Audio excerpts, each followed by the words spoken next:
എടാ അവള് ചാടി, അപ്പൊ ആത്മഹത്യ തന്നെ. അവളെ കാണുന്നില്ല, പുലിവാലാകൂ. നീ ചാട്.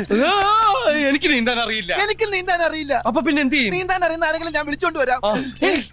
ഇനി ഒന്നും നോക്കാനില്ല, നിന്റെ കൈ പിടിച്ചേ. ഒരു നിമിഷം കണ്ണടച്ച് പ്രാർത്ഥിച്ചോ, എന്നിട്ട് 1 2 3 ഞാൻ പറയും, അപ്പൊ ഒറ്റച്ചാട്ടം.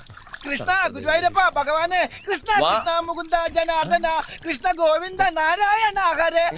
കണ്ടങ്ങിരിക്കും ജനങ്ങളെ, കണ്ടില്ലെന്ന് വരുത്തും. ഒന്ന് നിർത്ത്. ഇങ്ങനെ പ്രാർത്ഥിച്ചോണ്ടിരുന്ന പിന്നെ ചാടേണ്ടി വരില്ല. 1 2 3